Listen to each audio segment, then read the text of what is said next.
మధుర మధురము యేసునామం, మధుర మధురము యేసునామం.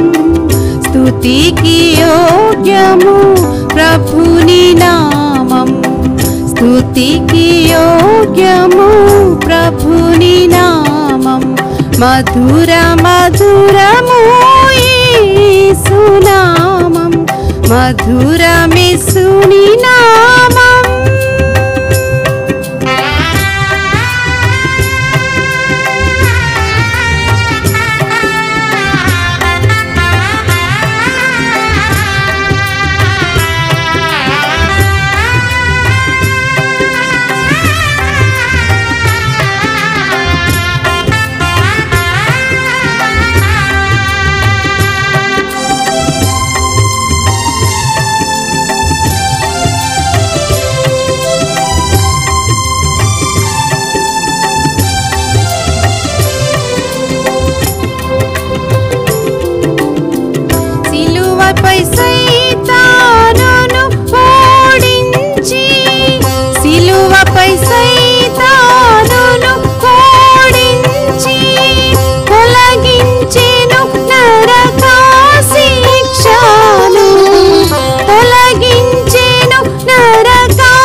మధుర మధురము యేసునామం, మధుర మధురము యేసునామం. స్తుతికి యోగ్యము ప్రభుని నామం, స్తుతికి యోగ్యము ప్రభుని నామం. మధుర మధురము యేసునామం, మధురమేసుని నామం.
మధుర మధురము యేసునామం, మధుర మధురము యేసునామం.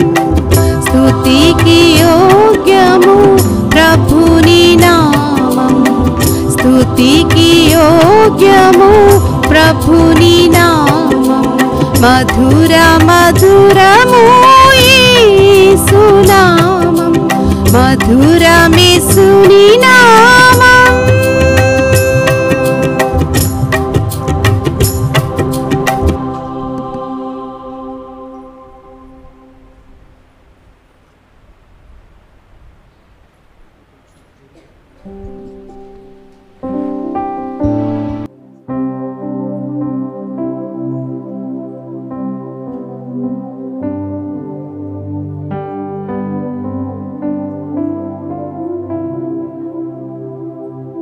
పరిశుద్ధుడా మీకు స్తోత్రాలు. మీ సన్నిధిలో మళ్ళా చేరాము అని అంటే మీరు మమ్మల్ని కనికరించి బ్రతికించి సజీవంగా ఉంచి శాశ్వజనంగా మిగల్చబట్టే లక్షల మంది చనిపోతూ ఉన్నారు. మా తెలివితేటలు కాదు, మా జ్ఞానం కాదు, మా భక్తి కూడా కాదు. మీ కృపే, మీ కనికరమే, మీ ఏర్పాటే. అందుకే మిమ్మల్ని స్తుతిస్తున్నాం. యెహోవా మనకు శేషజనం నిలిపి ఉండని ఎడల మనం సొదొమ వలె ఉందేమో, గొమొర్రా వలె ఉందేమో అన్న మాట మా విషయంలో కూడా ఎంత వాస్తవం. నన్ను, మమ్మల్ని క్షేమంగా, సజీవంగా, ఆత్మీయంగా, స్థిరంగా ఉంచినందుకు మిమ్మల్ని స్తుతిస్తూ, మీ బలలో పాలు పొందుతూ, మీ వాక్యం ద్వారా సరిచేయబడుతూ, మీ పట్ల ఇంకా కృతజ్ఞతతో మిగిలిన కాలం మీ కొరకు నమ్మకంగా జీవించే కృప దయచేయవలసిందని మిమ్మల్ని స్తుతిస్తూ, ఈ నా స్తుతి ఆరాధన ఘనమైన యేసుక్రీస్తు నామమున పెట్టి మీకే సమర్పించుకుంటున్నాను తండ్రి. ఆమేన్. దేవుని కృప చేత మనమందరం మరి తిరిగి ఆయన సన్నిధిలో సమకూడగలిగాం. దాదాపు 2 నెలలు మందిరంలో మనం సమకూడలేకపోయాం. దేవుడిచ్చిన తరుణాన్ని బట్టి దేవుని మనం ఎంతగానో స్తుతించవలసి ఉంది. జూమ్లో గడిచిన 3 వారాలు ప్రార్థన గురించి ధ్యానం చేశాం. కన్నీరే ఆయుధం అని యాకోబు ఎలాగైతే దేవుని దగ్గర కన్నీటితో బ్రతిమాలుతూ రెండింటిని ఆయుధాలుగా వాడి దేవునితో పోరాడి జయముందాడో చూసాం. అయితే తర్వాత వారం చూసాం, మనం ఏదో కన్నీరు విడిచేసి ఏడ్చినంత మాత్రాన మన ప్రార్థనలన్నీ అంగీకరింపబడవని, మన ప్రార్థనలకు అడ్డంకులుగా ఉండేటువంటివి 10 కారణాలు చూసాం. వాటిని మన జీవితాల నుంచి తొలగించుకుంటే తప్ప మనం ఏడ్చి బహుగా ప్రార్థన చేసినా నేను వినను, నా చెవులు మూసుకుంటాను అని దేవుడు సెలవిచ్చాడు. అందుచేత అడ్డంకులుగా ఉండేటువంటి వాటన్నిటినీ, అవిధేయత, దోషం, పాపం, దేవుని వాక్యాన్ని నిర్లక్ష్యం చేయడం, దరిద్రులు మొరపెడితే వారి మొరను వినకపోవడం, ఇలాంటివన్నిటిని మన జీవితాల నుంచి తొలగించుకోవాలని చూసాం. గడిచిన వారం మన ప్రార్థనలు దేవుడు ఆలకించాలి అంటే మనం ఏది అడిగినా అది మనకి ఇస్తానన్నాడు. దానికి షరతులేంటో 7 చూసాం. పశ్చాత్తాపంతో ప్రార్థించాలని, విశ్వాసంతో ప్రార్థించాలి అని, నీతి కలిగి ప్రార్థించాలి అని, పూర్ణమైన మనసుతో ప్రార్థించాలి అని, పట్టుదలతో ప్రార్థించాలి అని, దేవుని చిత్తానికి అనుకూలంగా ప్రార్థించాలి అని. అలా ప్రార్థించాలంటే మనలో క్రీస్తు వాక్యం సమృద్ధిగా నివసించాలి అని. ఎప్పుడైతే క్రీస్తు వాక్యం మనలో సమృద్ధిగా నివసిస్తూ ఉంటుందో మన ఆశలు, మన ప్రార్థనలు, మన నిర్ణయాలు, మన కోరికలు కూడా వాక్యానుసారంగా మలచబడతాయి. అలాంటప్పుడు మనం ఏమడిగినా ఆయన మనకు అనుగ్రహిస్తాడు. అయితే ఇంత చెప్పుకుంటున్నా, ప్రార్థన మన జీవితాల్లో తరచు సగటు అశ్రద్ధ చేయబడుతూ ఉంది. మీలో రెగ్యులర్గా రోజుకి 1 గంట నేను దేవునితో వ్యక్తిగతంగా గడుపుతాను అనేవాళ్ళు చేయెత్తుతారా? Okay, not bad. అది ఎక్కువ మంది నో అనే చెప్పాల్సి వస్తుంది.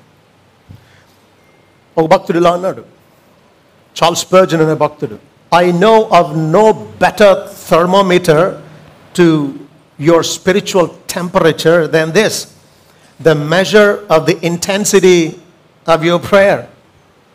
నీ ఆత్మీయ జీవితం ఎంత వెచ్చగా ఉంది, ఎంత వేడిగా ఉంది అనడానికి, కొలవడానికి ఇంతకు మించిన థర్మామీటర్ నాకు దొరకలేదు అంటాడు. ఏంటంటే నీ ప్రార్థన యొక్క తీవ్రతను కొలవడంలో తప్ప నువ్వు ఆత్మీయంగా ఎంత వెచ్చగా దేవుని కోసం మండుతూ ఉన్నావో పరీక్షించడానికి మరొక పరికరం లేదు అంటాడు. కాబట్టి నీ ప్రార్థన అంత తీవ్రంగా లేదు అంటే నీ ఆత్మీయ జీవితంలో నువ్వు చల్లారిపోయావు అన్నమాట. జేసీ రైల్ అనే భక్తుడు అంటాడు, prayer and sinning will never live together in the same heart. ప్రార్థన, పాపం చేయడం ఒకేసారి ఒకే హృదయంలో ఎన్నడూ కలిసి ఉండలేవట.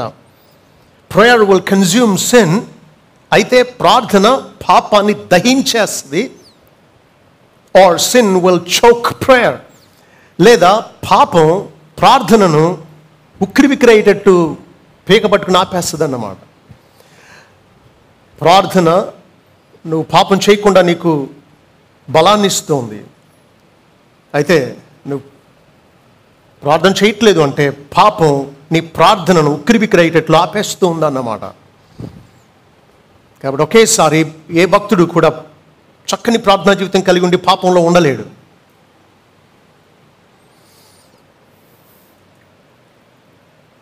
prayer shows you are abiding in Christ. It is both the proof and fruit of your abiding in Christ అంటాడు భక్తుడు. నువ్వు దేవునిలో నిలిచి ఉన్నావు, క్రీస్తులో నిలిచి ఉన్నావు, ద్రాక్ష తీగలాగా ఆయన ద్రాక్షవల్లిలాగా నువ్వు ఆయనలో నిలిచి ఉన్నావు అనడానికి రుజువు, ఫలం కూడా ప్రార్థనే అంటాడు. అంటే నువ్వు ఆయనలో నిలిచి ఉంటే, ఆయనలో ఆనందిస్తూ, ఆయనతో గడుపుతూ, ఆయన సహవాసాన్ని అనుభవిస్తూ ఉంటావు. కాబట్టి ఇది నువ్వు ఆయనలో నిలిచి అన్నావనడానికి రుజువు, ఆయనలో నిలిచి ఉన్నందుకు ఉండే ఫలం కూడా ప్రార్థన అనేది. కాబట్టి ఒకవేళ మనం ప్రార్థనకు ప్రాధాన్యత ఇవ్వట్లేదు అంటే ఆయనలో నిలిచలేమేమో పరీక్షించుకుందాం.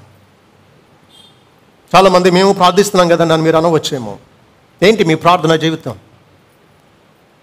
ఒక్క 5 నిమిషాలు ఏమీ అడగకుండా మీరు ప్రార్థించారా ఎప్పుడైనా?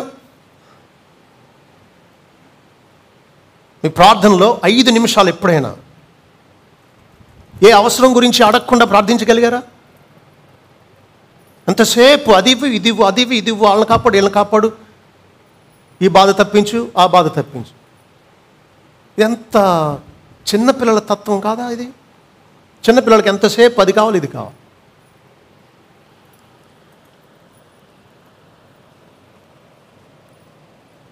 ఆత్మీయంగా ఏమి ఎదిగాం? ప్రార్థనలో 4 ఉండాలి. ప్రైజ్, దేవుణ్ణి స్తుతించడం.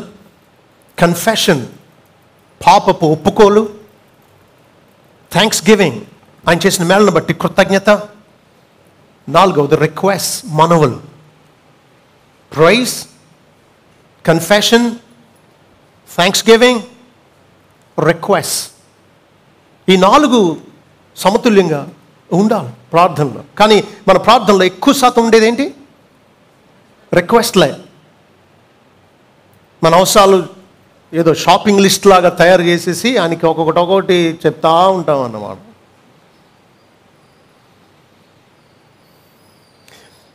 ప్రార్థన మనం తీవ్రంగా ఎంచాలి అని, మన ఆత్మ జీవితం శోధన నుంచి తప్పింపబడి మెలకుగా ఉండి, ఐక్య విచారాల వల్ల, మత్తు వల్ల, తిండి వల్ల హృదయం మందం కాకుండా ఉండాలి అంటే మన జీవితాలకు అత్యవసరమైంది వాక్య ధ్యానం. ఆ ధ్యానాన్ని బట్టి కలిగే ప్రార్థన. ఇవి 2 కూడా పక్షికి 2 రెక్కలు లాంటివి. ఏ రెక్క బలహీనంగా ఉన్న పక్షి ఎగరలేదు. వాక్య ధ్యానం, ప్రార్థన మన జీవితాలకు అంత కీలకమైన. కాబట్టి ఈ లాక్డౌన్ టైంలో ప్రార్థనను మీరు అలవాటు చేసుకోకపోతే, మీరు బిజీగా అయిపోయిన తర్వాత ప్రార్థన మీకు అశ్రద్ధ అయిపోతుంది. మీకు ఒక విషయం చెప్పనా? క్షేమకరమైన రోజులు మనం ఎదుర్కోబోయే ఆపద్దినానికి మనల్ని సిద్ధం చేసే బలపరిచేవిగా ఉండాలి. మళ్ళీ చెప్తున్నాను, క్షేమంగా, సుఖంగా, సులువుగా బ్రతికే రోజులు శ్రమ, ఆపద, శత్రు పోరాటం, శోధన, ఇలాంటి వాటి కోసం మనల్ని సంసిద్ధుల్ని చేయాలి, బలపరచాలి, మనల్ని ఎక్కువైపు చేయాలి. నువ్వు ఆరోగ్యంగా ఉన్నప్పుడు, నువ్వు ఆరోగ్యాన్ని కాపాడుకోకపోతే, నువ్వు కసరత్తు చేసి నువ్వు బలాన్ని, క్షేమాన్ని నువ్వు పటిష్టం చేసుకోకపోతే, ఇమ్యూన్ సిస్టమ్ బలపరచుకోకపోతే ఏమవుతుందో చెప్పండి. నువ్వు ఆపదకు ఎక్స్పోజ్ అయినప్పుడు ఆపద సంభవిస్తుంది. మన జీవితాల్లో ప్రార్థనకు ముఖ్యమైన స్థానాన్ని ఇద్దాం. ఆ రీతిగా మాత్రమే ఆత్మీయంగా మనం సాగగలం, క్షేమాభివృద్ధిని పొందగలం. అయితే నేను ఇందాక అన్నట్టు ఎంతసేపు రిక్వెస్ట్లే కాదు మనం ప్రార్థనలో దేవుని దగ్గరికి తేవాల్సిందే. నిజానికి మన రిక్వెస్ట్లన్నీ అంటే మన మనవులన్నీ దేవుడు ఆలకించాలి అంటే ముందు చేయాల్సింది ఏంటో తెలుసా? మత్తయి సువార్త 6వ అధ్యాయం 33వ వచనం. మత్తయి సువార్త 6వ అధ్యాయం 33వ వచనం. కాబట్టి మీరు ఆయన రాజ్యమును నీతిని మొదట వెదకుడి, అప్పుడు అవన్నీ మీకు అనుగ్రహింపబడదు. దేని గురించి చింతపడొద్దు, ఏం తిందామా ఏం త్రాగుదామా అని చింతపడొద్దు అని చెప్పి దేవుడు అవన్నీ ఇస్తాడు. ఎప్పుడో తెలుసా? ఆయన రాజ్యాన్ని నీతిని మొదట వెతికితే. కాబట్టి ఆత్మీయ విషయాలకు మనం ప్రాధాన్యం ఇస్తే శరీర విషయాలు దేవుడు అన్నీ అనుగ్రహిస్తాడు.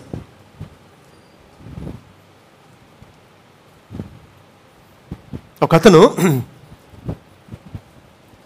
చలిలో అర్ధరాత్రి పక్కేళ్లలో ఉండేటువంటి పొలాలు ఎత్తుకొచ్చేసేవాడంట.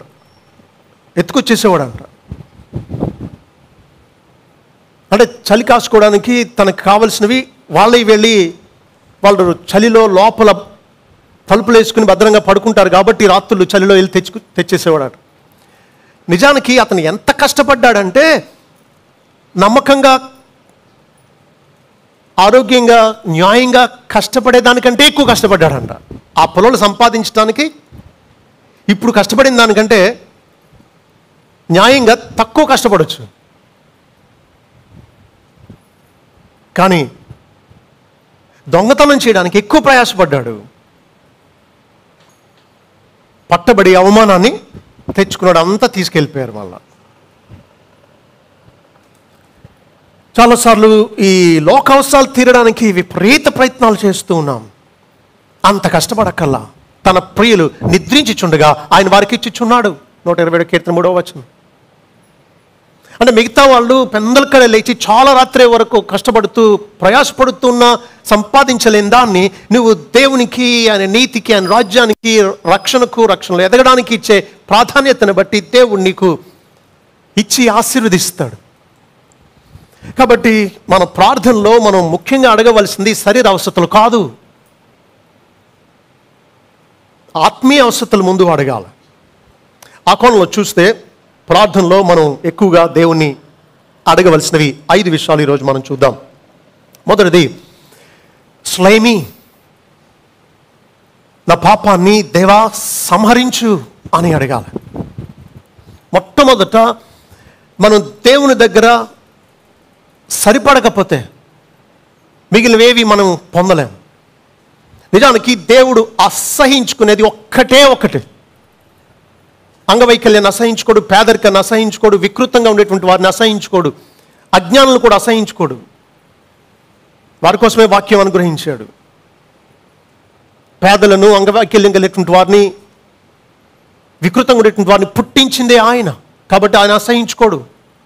ఆయనకు అసహ్యం ఒక్కటే, అది పాపం. కాబట్టి దేవునికి అసహ్యంగా ఉండేటువంటి పాపాన్ని, మన ప్రార్థనలకు అడ్డంకిగా వచ్చే ఈ పాపాన్ని మనం తొలగించుకోకపోతే మనం ఎంత ప్రార్థించినా విఫలమవుతాం. కాబట్టి మొట్టమొదట మనం అడగవలసింది దేవుణ్ణి, దేవా నా పాపాన్ని సంహరించు అని అడగాలి. రోమాపత్రిక 8వ అధ్యాయం 13వ వచనం. పౌలు అంటున్నాడు, మీరు శరీరానుసారంగా ప్రవర్తించినట్లా చావవలసిన వారే ఇందురు, కానీ ఆత్మచేత శరీర క్రియలను చంపినలా జీవించెదరు అంటున్నాడు.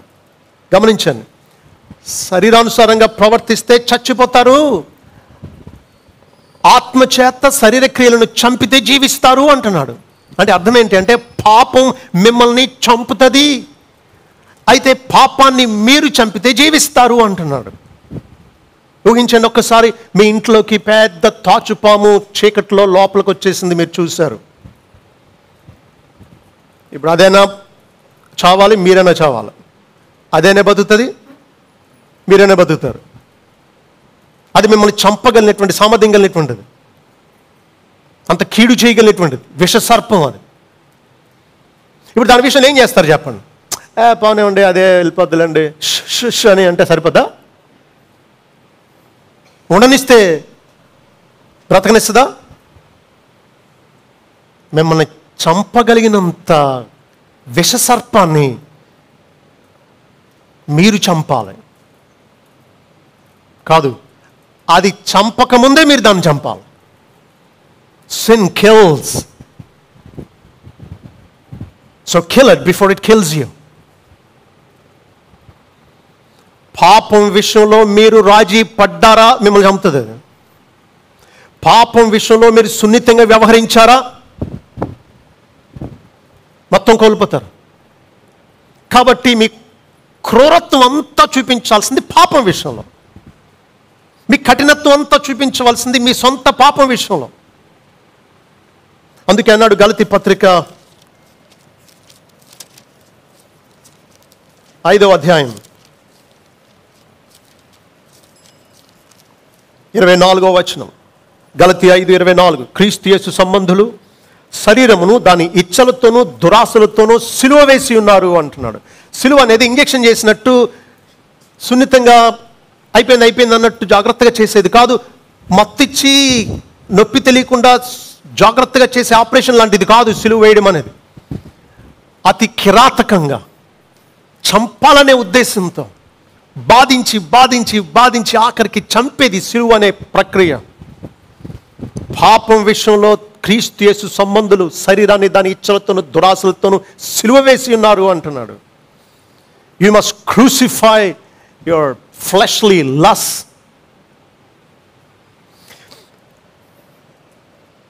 కొలస్సీ పత్రిక 3వ అధ్యాయం 5వ వచనం. బైబిల్ వాడే పదాలు చూడండి. కావున భూమి మీద ఉన్న మీ అవయవములను చంపివేయుడి అంటున్నాడు. అణిచివేయుడి కాదు, ఏం చేయాలి?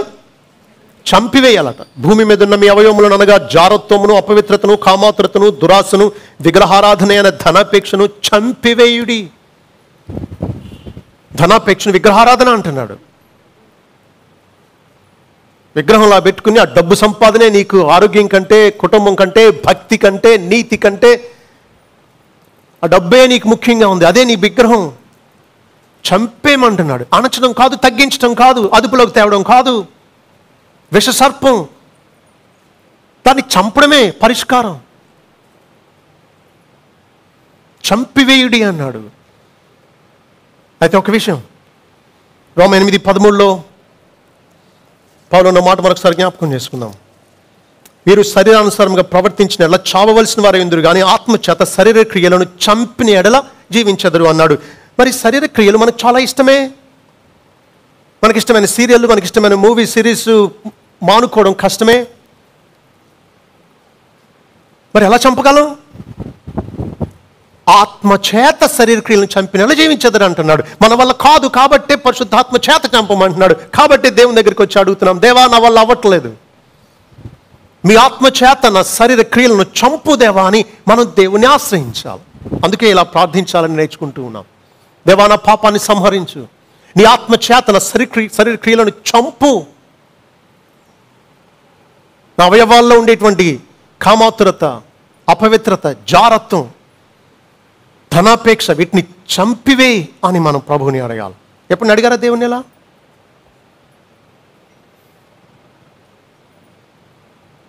పాపం విషయంలో ఇంత తీవ్రంగా స్పందించాలి.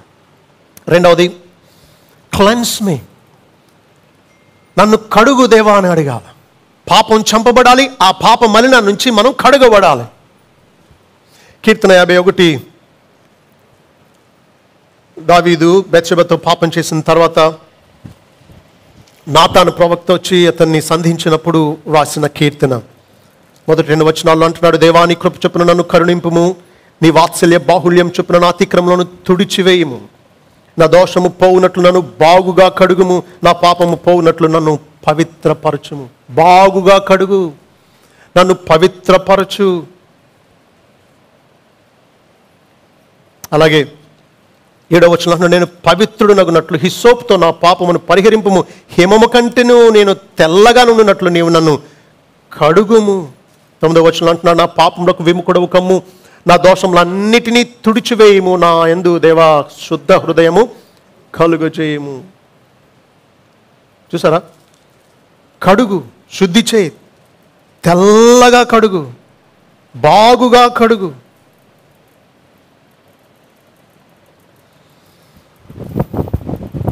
పాపం విషయంలో కడుగుబడాలి అనేది మనం దేవుని దగ్గరికి వచ్చినప్పుడు అడగవలసింది. నన్ను బాగా కడుగు, పూర్తిగా కడుగు, తెల్లగా కడుగు. నేను చాలాసార్లు చెప్పాను, మనం ఆత్మీయంగా ఎదుగుతున్నామా లేదా, దేవునికి ఎంత సన్నిహితంగా ఉన్నాం అని పరీక్షించుకోవడానికి ఒక చక్కని పరీక్ష ఏంటంటే, మనం పాపం చేసినప్పటికీ ఒప్పుకున్నప్పటికీ ఎంత సమయం తీసుకుంటున్నాం అనేది కొలుచుకుంటే మన ఆత్మీయంగా ఎంత సున్నితంగా ఉన్నాం అనేది రుజువు అవుతుంది. మీకు తెలుసా, కుష్ఠరోగంలో ఉండేటువంటి ప్రధాన సమస్య స్పర్శ కోల్పోవడం. అందుకే వారికి అవయవాలు కట్ అయిపోతాయి. ఎలా అంటారా, రిచర్డ్ వూంబ్రండ్ అని కాదు, ఐమ్ సారీ, డాక్టర్ గారి పేరు మర్చిపోయాను. ఒక డాక్టరు లెప్రసీ హాస్పిటల్లో పనిచేస్తూ ఉన్నాడు. ఆయన ఒకసారి తన రూమ్కి వచ్చి తాళం తీస్తూ ఉంటే అది పట్టేసి, తడిచిపోయిందో ఏంటో పట్టేసి రావట్లా. ఒక పేషెంట్ వచ్చి అన్నాడంటే, డాక్టర్ గారు తప్పుకోండి అన్నాడంట. చేతితో ఒక్కసారి తాళం కప్ప మీద కొట్టేటప్పటికి ఆ లింక్ నుంచి కప్ప ఊడిపోయిందంట. ఇక తలుపు తీసి ఆయన లోపలికి వెళ్ళారు. ఈలోగా ఇలా కొట్టిన ఈ పేషెంట్ పని అయిపోయిందని వెళ్ళిపోయాడు. కానీ కింద చూస్తే ఈ వేలు కట్ అయిపోయి కింద పడిపోయింది. అతనికి నొప్పి తెలియట్లా. స్పర్శ లేకపోవడం వల్లే వారు అవయవాలు కోల్పోతూ ఉన్నారు. ఆత్మీయంగా కూడా నీ మనస్సాక్షి సున్నితంగా లేనందువల్లే ఎక్కువ ప్రమాదంలోకి వెళ్ళిపోతూ ఉన్నావు, ఎక్కువ నష్టం పొందుతూ ఉన్నావు, నీకు తెలియట్లా. ఇది ఎక్కువ ప్రమాదం కదా. ఊహించండి, ఒక్కసారి స్పర్శ లేకపోతే ఎలా ఉందేమో. ఎంత ప్రమాదం ఆలోచించండి స్పర్శ లేకపోతే. ఆత్మీయంగా సున్నితంగా ఉండాలి సుమా. ముగ్గురు సహోదరులు మందిరానికి వచ్చారు. ఆదివారం ఆరాధన అయిపోయిన తర్వాత ఇంటికి వెళ్తూ మాట్లాడుకుంటూ ఉన్నారు. ఒక ఆయన అంటూ ఉన్నాడు, నేను ప్రతి ఆదివారం ప్రభు బలలో పాలు పొందక ముందు నా పాపాలన్నీ ఒప్పేసుకుని దేవుని దగ్గర సరిపడిపోతాను, నేను శుద్ధి అయిపోతాను అన్నాడట. రెండో ఆయన అన్నాడట, ఆదివారం వరకు ఆగుతావా, నేను ప్రతి సాయంత్రం పడుకునే ముందే నా అకౌంట్స్ అన్ని క్లియర్ చేసేసుకుని దేవుని దగ్గర సమాధాన పడే ప్రశాంతంగా పడుకుంటాను అన్నాడట. మూడో వ్యక్తి అన్నాడంట, రాత్రి వరకు ఆగుతావా, పగలంతా ఆయనకి ముఖం ఎలా చూపిస్తావు? తప్పు జరిగింది అన్న అవగాహన రావడం ఆలస్యం. నేను దేవుని దగ్గర వెంటనే పశ్చాత్తాపడి ఒప్పుకుంటాను, కడగబడతాను అన్నాడట. ఎంత త్వరగా కడుక్కుంటే అంత మంచిది అన్నం తిన్న తర్వాత చేతులు. లేకపోతే ఏమవుతుంది చెప్పండి, మీరు అన్నం తిన్న తర్వాత ఎంత ఆలస్యం చేస్తే అంత గట్టిపడిపోతుంది, అంత కష్టమవుతుంది కడుక్కోవడం తర్వాత. సున్నితంగా ఉందాం, వెంటనే. మరి ఎన్నిసార్లు అడుగుతామండి దేవుని అంటారా? నీ సహోదరుని విషయంలోనే రోజుకి 70 ఏళ్ల మాటలు మట్టుకు అన్నాడే క్షమించడం. ఇన్నిసార్లు క్షమించమని మనకు బోధించిన దేవుడు మనల్ని క్షమించడం అంతకంటే ఎక్కువ సార్లు. నువ్వు అడగడం ఆలస్యం, యథార్థంగా దేవుడు తప్పగా నిన్ను క్షమిస్తాడు. దేవుణ్ణి అడుగుదాం. ఇంతకుముందు చాలాసార్లు చెప్పాను, ఒక ఆమె 17 సంవత్సరాలు అయిందట కంట తడి పెట్టుకొని ఏడ్చి. మీరు అనుకోవచ్చు 17 సంవత్సరాలు ఆమెకి ఏ కష్టం లేదనుకుంటా అని. కాదు, కష్టం లేక కాదు, ఆమెకు ఒక రోగం. ఆ రోగం పేరేంటంటే షోగ్రిన్ సిండ్రోమ్ అంటారు. షోగ్రిన్ సిండ్రోమ్ అంటే ఈ ఆటోఇమ్యూన్ డిజార్డర్ అంటాం. వ్యాధి నిరోధక శక్తి ఈ కన్నీటి గ్రంథులను అటాక్ చేయడం వల్ల అవి పొడిబారిపోయేటట్టు చేస్తుందట. నోరు కళ్ళు పొడిబారిపోతాయి. అది రోగం వచ్చి ఆమె ఏడవలా. అలాగే మనలో చాలామంది పాపం చేసి కూడా ఏడవట్లా. దేవుని దగ్గరకు వచ్చి పశ్చాత్తాపడి దేవా నన్ను కడుగొని అనట్లా. ఎందుకు అంటే రోగం వచ్చింది, స్పర్శ కోల్పోయారు, సున్నితత్వాన్ని కోల్పోయారు. దేవుని దగ్గర అడుగుదాం, దేవా నన్ను కడుగు, నన్ను బాగుగా కడుగని. దావీదు కీర్తనలే రాసేసాడు. తన ఇంట్లో వాళ్ళకి తెలిసిపోతుంది, తన మనవలకి తెలుస్తుంది, తన రాజ్యంలో వాళ్ళందరికీ తెలిసిపోతుంది. అంత పబ్లిక్గా తను ఒప్పుకుంటున్నాడు. దేవుడు కడిగితే చాలు. నిజ పశ్చాత్తాపం ఆ రీతిగా ఉంటుంది. నన్ను బాగుగా కడుగని దేవుణ్ణి అడుగుదాం. ఒక విషయం మనం సరిచేసుకోవాల్సింది ఏంటి అంటే, మనందరికీ కొన్ని ఇష్టమైన గత పాపాల జ్ఞాపకాలు ఉండిపోయినాయి. మిమ్మల్ని కూర్చోబెట్టి మీరు చిన్నప్పుడు చేసిన ఒక చిలిపి పని ఏదన్నా చెప్పండి సరదా కోసం అని అంటే మీరు ఎంత ఆనందంగా మళ్ళా జీవిస్తూ చెబుతారో, వాళ్ళు నేర్పించింది, వీళ్ళని గిల్లింది, వాళ్ళ ఇంట్లో ఎత్తుకొచ్చింది, ఇవన్నీ ఎంత ఆనందంగా చెప్తారో. ఒక ఆయన అంటున్నాడు, మా టైంలో మేమేనండి ట్రెండ్ సెట్టర్స్ మా ఊళ్ళో, అతిశయంగా చెప్తున్నాడు. No, that's not the way. ఒకనాటి పాప అన్నట 2 పేతురు 2వ అధ్యాయం 13వ వచనంలో అంటున్నాడు, ఒకనాటి సుఖానుభవాన్ని సంతోషమని ఎంచుతారట. 2 పేతురు 2వ అధ్యాయం 13వ వచనం. తప్పిపోయిన వాళ్ళ గురించి చెబుతూ అంటున్నాడు. ఒకప్పుడు పాపం చేశారు, కానీ ఇప్పుడు ఏమైనా మారారా అంటే గత పాపాలని సంతోషంగా ఇప్పుడు జ్ఞాపకం చేసుకుంటున్నారు. అంటే చేయడం వల్ల ఒక దోషం కలిగితే దాన్ని ఆనందంగా అంగీకరిస్తూ మళ్ళా జ్ఞాపకం చేసుకుని అలా చేస్తుంటే బాగుండు, ఇంకా ఇంకొక రకంగా కూడా చేస్తుంటే బాగుండని నువ్వు గుర్తు చేసుకుంటూ ఆనందించడం నీకు ఇంకా ఎక్కువ మళ్ళీ యాడ్ అవుతుంది. రోమా 6లో పౌలు అనలేదా, గత పాపాన్ని బట్టి మనం ఇప్పుడు సిగ్గుపడుతున్నామని? సిగ్గుపడాలి. కాబట్టి గమనించండి, నేను ఒక ఇంటికి వెళ్ళాను, నేను వచ్చానని తెలియగానే ఆ మంచం దగ్గర కింద అంతా ఉల్లిపాయలు అయ్యి పరిచేస్తున్నాయి, ఎక్కడ పడితే అక్కడ ఏవే పడితే అవి ఉన్నాయి. నన్ను లోపలికి పిలిచేలోగా మంచం కిందకి తలుపు కిందకి ఇలా ఇలా ఇలా ఇలా జరిపేశారు అంతే. నేను చాలామంది తుడుస్తారు దాని కిందకి దీని కిందకి, పేరుకుపోయి ఉంటుంది. ఒక్కొక్క ఇంట్లోకి వెళ్తే మనుషులు ఉంటున్నారా అనిపిస్తుంది. ఎక్కడ పడితే అక్కడ బూజులు, ఎక్కడ పడితే అక్కడ వ్యర్థ పదార్థాలన్నీ కుళ్ళిపోయి ఉంటూ చాలామంది ఆత్మీయ జీవితం ఇలాగే ఉంది సుమా. వారి పాపాలు, వారి అబద్ధాలు, వారి కామాతురత అవతల వాళ్ళకి అర్థమవుతుంది, దుర్గంధం వాళ్ళకి అర్థం అవట్లా, అలవాటు పడిపోయారు.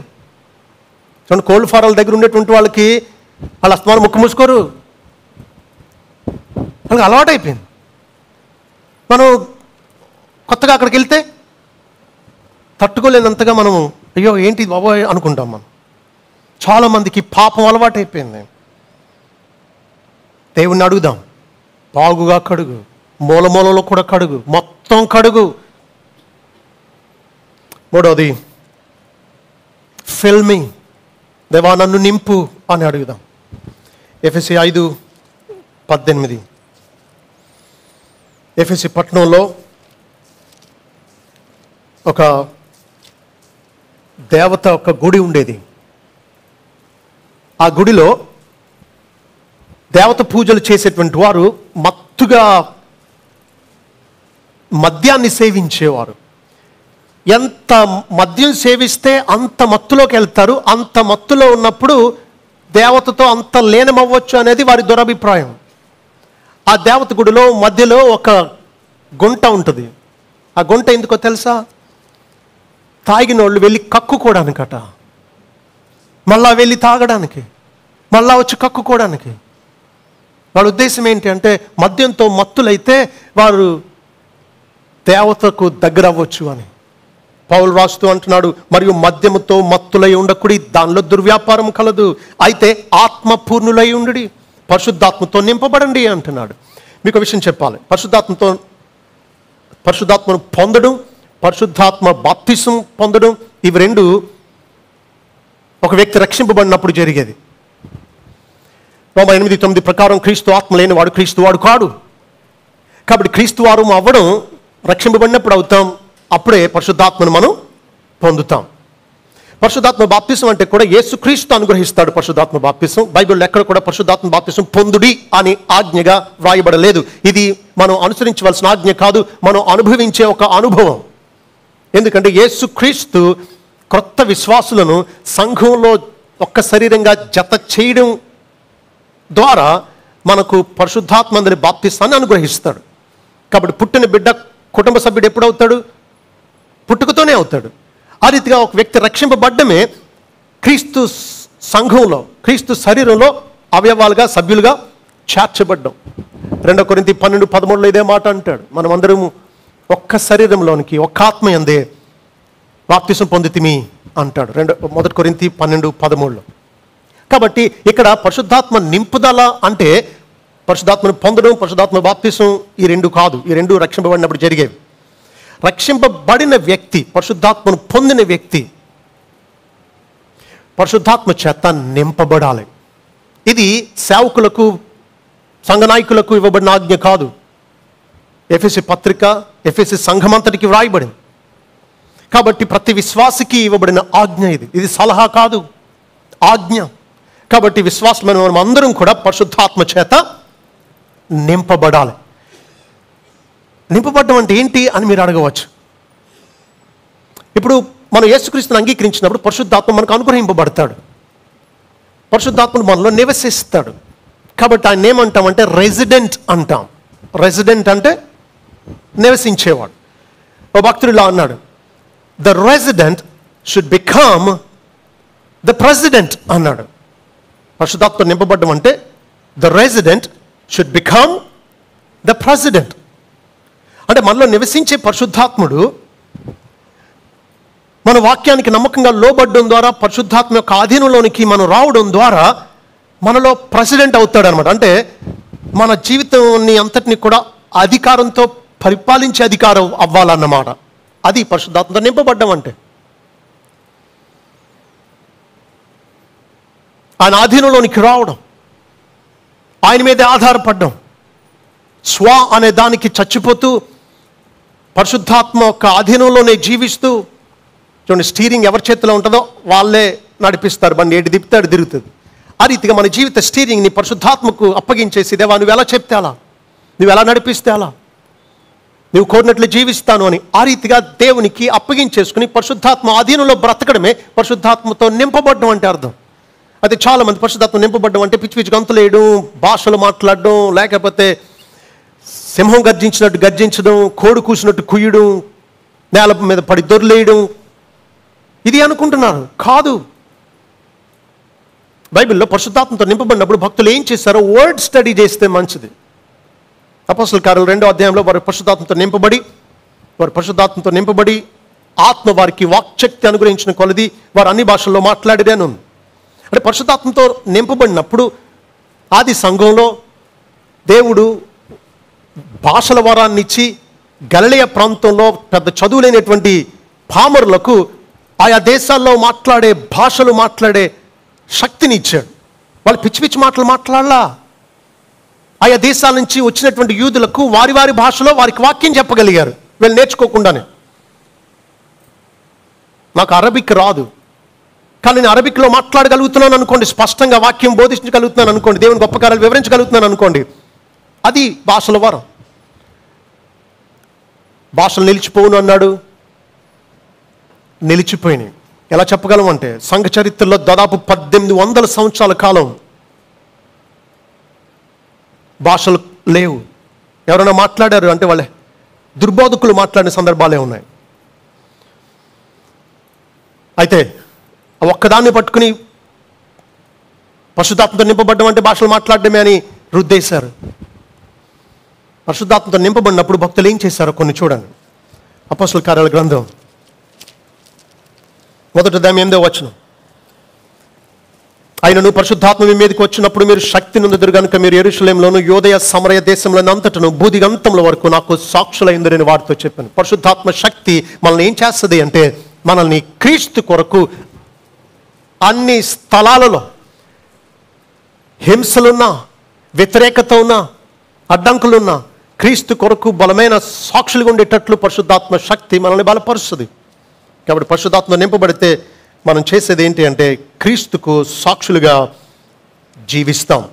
రెండవది అపోస్తలుల కార్యాలు 4వ అధ్యాయం 8వ వచనంలో పేతురు పరిశుద్ధాత్మతో నిండిన వాడై ఇట్లా నేను వాళ్ళని బెదిరించి యేసు నామములో మీరు బోధించొద్దు అని హెచ్చరిస్తున్న ప్రధాన యాజకులు ఎదుట పేతురు పరిశుద్ధాత్మతో నింపబడి చెప్పింది ఏంటో తెలుసా? 12వ వచనంలో అన్నాడు, మరి ఎవని వలన రక్షణ కలుగదు, ఈ నామమునే మనం రక్షణ పొందవలని కానీ ఆకాశం కింద మనుషులు ఇవ్వండి మరి ఏ నామమున రక్షణ పొందలేము. ఈ సత్యాన్ని పేతురు పరిశుద్ధాత్మతో నింపబడి ప్రకటించాడు. యేసు క్రీస్తు ఒక్కడే రక్షకుడు, ఆయన ద్వారా తప్ప ఆకాశం కింద మనుషులు ఇవ్వండి ఏ నామంలో రక్షణ లేదు అని తేల్చాడు. కాబట్టి ఇలాంటి స్వచ్ఛమైన సువార్తను పరిశుద్ధాత్మతో నింపబడినటువంటి వారు ప్రకటించారు. అంతేకాదు 4వ అధ్యాయంలోనే 31వ వచనం చూడండి. వారు ప్రార్థన చేయగానే వారు కూడి ఉన్న చోటు కంపించెను. అప్పుడు వారందరూ పరిశుద్ధాత్మతో నిండిన వారే దేవుని వాక్యమును ధైర్యముగా బోధించిరి. బెత్తాలతో కొట్టి బెదిరించి యేసు క్రీస్తు పునరుత్థానం గురించి మీరు ఎక్కడ ప్రకటించొద్దు అని చెప్పితే శిష్యులు కలిసి ప్రార్థించినప్పుడు భూమి కంపించింది. వారు పరిశుద్ధాత్మతో నింపబడ్డారు. వాళ్ళని బెత్తాలతో కొట్టి బెదిరిస్తే పరిశుద్ధాత్మతో నింపబడి వీళ్ళు ఏం చేశారట? దేవుని వాక్యాన్ని ధైర్యంగా బోధించారట. కాబట్టి పరిశుద్ధాత్మ మనల్ని అధికారంలోకి తీసుకుని మనం నింపినప్పుడు, మన పరిశుద్ధాత్మ చేత నింపబడినప్పుడు జరిగేది ఏంటి అంటే దేవుని వాక్యాన్ని ధైర్యంగా బోధిస్తాం. అంతేకాదు అపోస్తలుల కార్యాల గ్రంథంలోనే 7వ అధ్యాయం 58వ వచనం స్టెఫను ఏం చేశాడో చూడండి.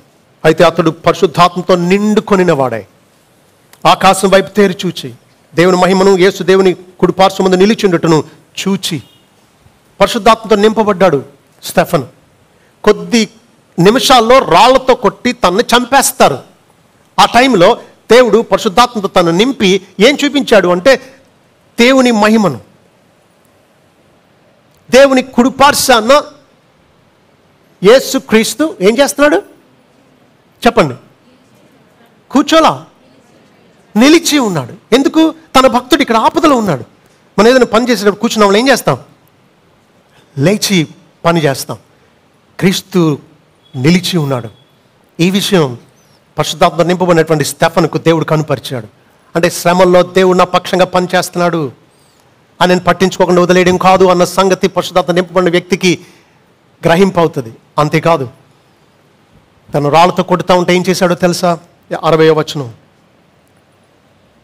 59-60 ప్రభువుని గురించి మొరపెట్టుచు యేసు ప్రభువా నా ఆత్మను చేర్చుకుని మన స్టెఫను పలుకుచుండగా వారు అతన్ని రాళ్లతో కొట్టిరి. అతడు మోకాళ్ళుని ప్రభువా వారి మీద ఈ పాపము మోపకుమని గొప్ప శబ్దంతో పలికెను. ఈ మాట పలికి నిద్రించెను. పరిశుద్ధాత్మతో నింపబడినప్పుడు స్టెఫను చేసింది ఏంటి? తను రాళ్లతో కొడుతూ ఉంటే చచ్చిపోతూ ఈ పాపం వారి మీద మోపుకొని అడుగుతున్నాడా? అలా అడగలిగింది ఎవరు చెప్పండి? యేసు క్రీస్తు శిలువలో వేలాడుతూ తండ్రి వీరేం చేసినారు, వీరెవరు కనుక వీరిని క్షమించమని ప్రార్థించాడే. అదే ప్రార్థన పరిశుద్ధాత్మతో నింపబడిన స్టెఫను కూడా చేయగలిగాడు. మిమ్మల్ని చంపే వాళ్ళ గురించి ప్రార్థించగలరా ఇలాగా మీరు? పరిశుద్ధాత్మతో నింపబడితే సాధ్యం. అది శత్రువులను ప్రేమించడం, హింసించే వారిని గురించి ప్రార్థించడం పరిశుద్ధాత్మ నింపుదలతో ఉన్నప్పుడు జరిగేది. పరిశుద్ధాత్మతో నింపబడితే ఏం జరుగుతుందో తెలుసా? ఈయన పరిశుద్ధమైన ఆత్మ కాబట్టి పరిశుద్ధాత్మ నింపబడినటువంటి వాడు పరిశుద్ధంగా జీవిస్తారు. జాన్ మెకార్థర్ ఒక మాట అన్నారు. యేసుక్రీస్తు భూమి మీద ఉన్నప్పుడు పరిశుద్ధాత్మ శక్తి చేత దయ్యాలను వెళ్ళగొడుతూ ఉంటే ఆ శక్తిని బయల్జబులకు దయ్యాల అధిపతికి ఆపాదించారు. అంటే పరిశుద్ధాత్మ పనిని దయ్యం పని అన్నారు ఆనాటి మత పెద్దలు. ఈనాడు ఏం జరుగుతుందో తెలుసా? దయ్యం పనుల్ని పరిశుద్ధాత్మ కార్యం అంటున్నారు. స్టేజ్ మీద దొర్లేస్తే పరిశుద్ధాత్ముడు. ఇదే పని ఒక మెంటల్ హాస్పిటల్లో జరిగితే హిస్టీరియా. ఎంత వింతగా ఉందో ఆలోచించండి. దయ్యం పనులను దేవుడికి ఆపాదించడం కాదు మనం చేయాల్సింది. పరిశుద్ధంగా జీవించడం, దేవుని వాక్యాన్ని ధైర్యంగా ప్రకటించడం, యేసు క్రీస్తుకు హింసలో సైతం సాక్షులుగా ఉండడం, యేసు క్రీస్తే రక్షకుడని ప్రకటించడం, శత్రువుని సహా క్షమించడం, హింసించే వారి కోసం ప్రార్థించడం, ఇవి పరిశుద్ధాత్మతో నింపబడినప్పుడు చేసే పనులు.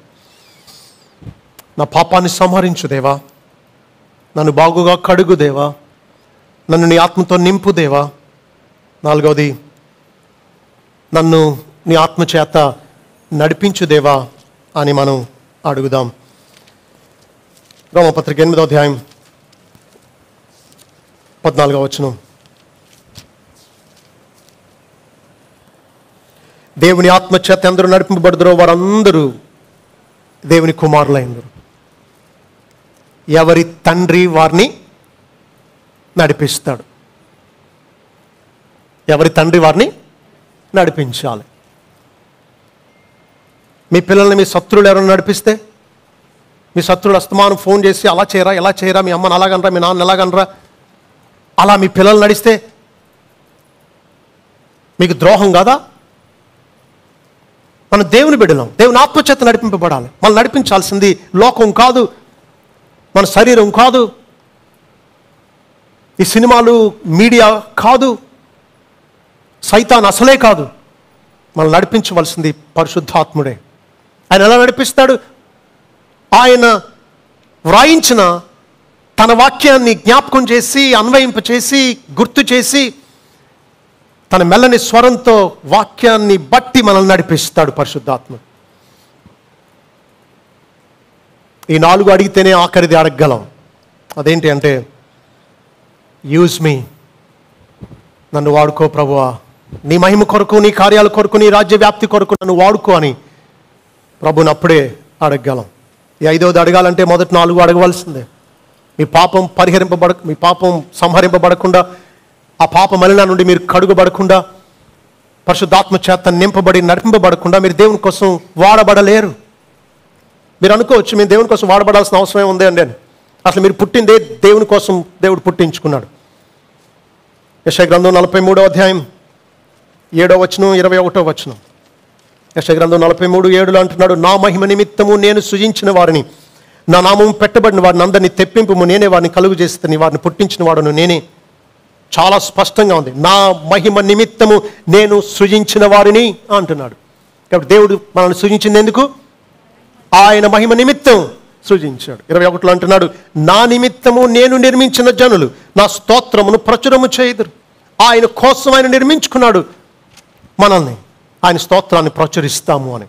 మనం ఇల్లు కట్టుకుంటాం, డబ్బంతా తెచ్చి ప్రయాసపడి మనమే తడిపి మనమే అక్కడ పనులు చేసి నిద్రాహారాలు లేకుండా కష్టపడి కట్టుకుంటాం. ఇల్లు మన కోసం కట్టుకుంటాం, మనం హాయిగా, భద్రంగా, క్షేమంగా, సుఖంగా నివసించాలి అని.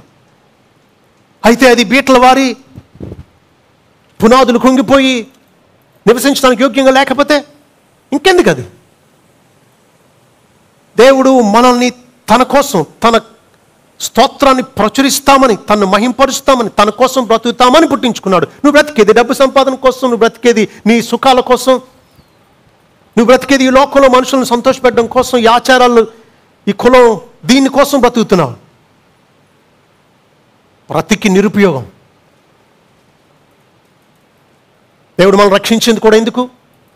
తన కృపామహిమకు కీర్తి కలగడం కోసం మనల్ని జగత్తు పునాదికి ముందే ఎన్నుకున్నాడు.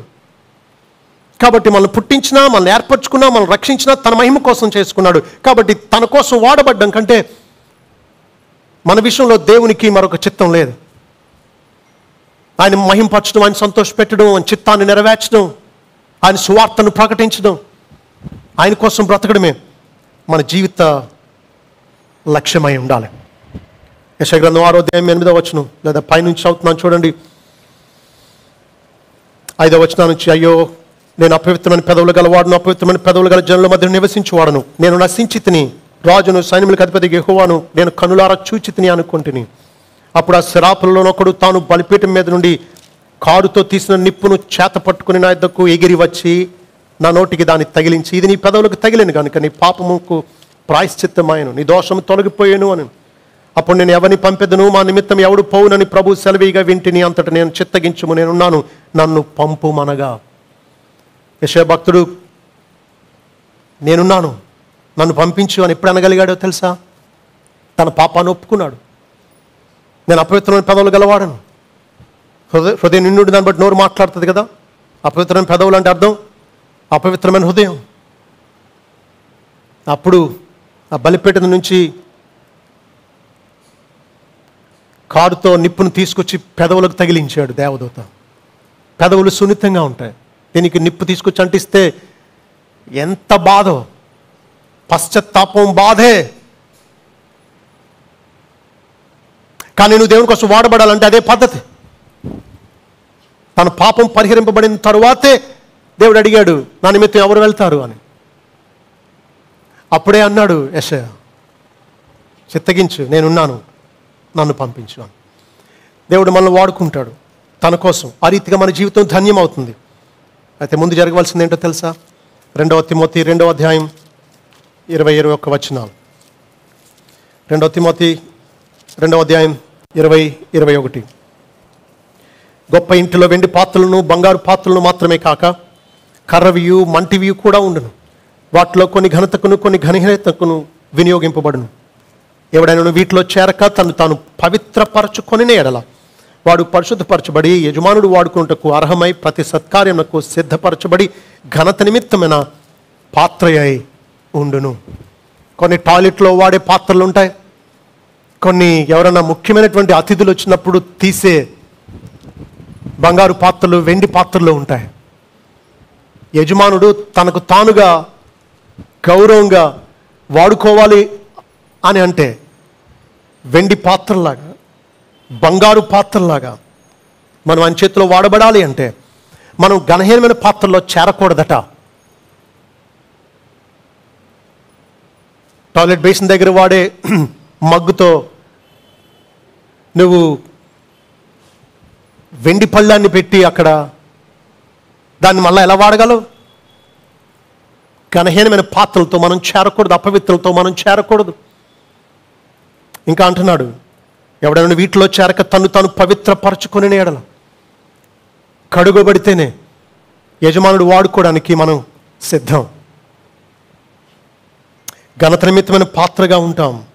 ప్రతి సత్కార్యానికి సిద్ధపరచబడిన యజమానుడు వాడుకోవడానికి అర్హమైన పాత్రలుగా ఉంటాం. మీకు ఆకలేసినప్పుడు వంటగదిలోకి వెళ్ళారు. నిన్న తినేసిన పళ్ళెం కాస్ట్లీ పళ్ళెమే, కానీ కడగలేదు. గ్రీన్గా ఫంగస్ కూడా పట్టేసింది, బూజు పట్టేసింది. పక్కన ప్లాస్టిక్ పళ్ళెం ఉంది, శుభ్రంగా కడిగింది. మీరేం వాడతారు చెప్పండి వాడుకోవడానికి? మీకోసం అన్నం వడ్డించుకొని తినడానికి ఏం వాడతారు చెప్పండి? మురికిదా? కాస్ట్లీ అని మురికిదా? శుభ్రంగా ఉన్నదని సామాన్యమైనది వాడతారా? శుభ్రాన్ని చూసుకుంటారు మురికి వాళ్ళమైనప్పటికీ కదా. మన మురికి వాళ్ళమే, మనమే మన కోసం వాడుకోవాలనుకున్నప్పుడు మురికి పాత్రలు వాడమే. కేవలం పరిశుద్ధుడైన దేవుడు తన కోసం వాడుకోవాలి అంటే కోరేది కేవలం శుద్ధి కోరుతూ ఉన్నాడు. దేవుని కోసం వాడబడ్డం కంటే ఘనమైన జీవితం లేదు. రేపు ఆయన ఎదుటి నిలబడినప్పుడు బలా నమ్మకమైన మంచి దాసుడాన్ని ప్రభు మనల్ని అనాలి అంటే ఏ ఉద్యోగం చేసుకున్నా, ఏ పని చేస్తున్నా దేవునికి మహిమకరంగా జీవిస్తూ ఆయన సువార్తను ప్రకటిస్తూ ఆయన రాజ్య వ్యాప్తిలో సత్క్రియలు చేస్తూ జీవించడం, ఆయన కోసం వాడబడ్డం. ఇంతకు మించిన అర్థవంతమైన నిత్య ప్రతిఫలాన్ని ఇచ్చే జీవితం ఏముంది చెప్పండి? ఒకసారి చదువుతారా 5?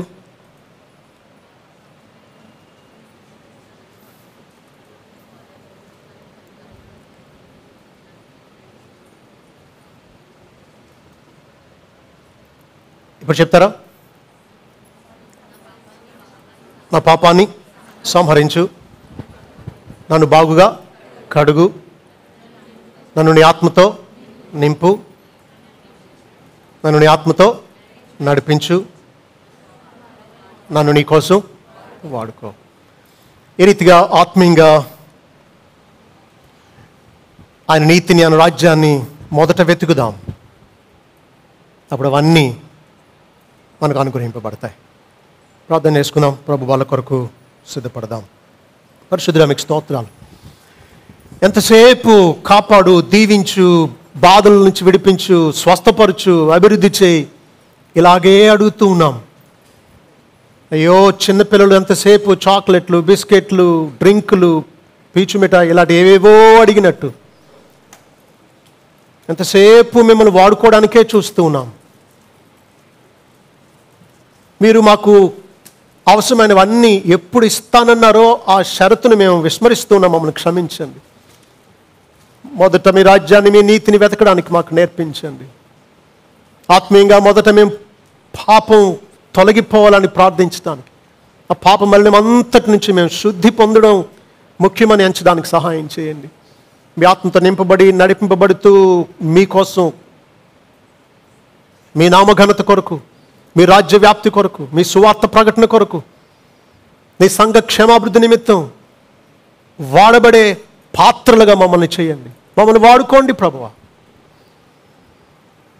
మా పాపాన్ని పరిహరించి మమ్మల్ని వాడుకోండి. మీ ఆత్మతో నింపి నడిపిస్తూ మమ్మల్ని వాడుకోండి. మా మిగిలిన శేష జీవితం ఎంత ఉందో మాకు తెలియదు. మీ దగ్గరికి మీరు రాకముందే మీకోసం నమ్మకంగా బ్రతికి మీ దగ్గరికి రావడానికి సహాయం చేయండి. మమ్మల్ని వాడుకోరా,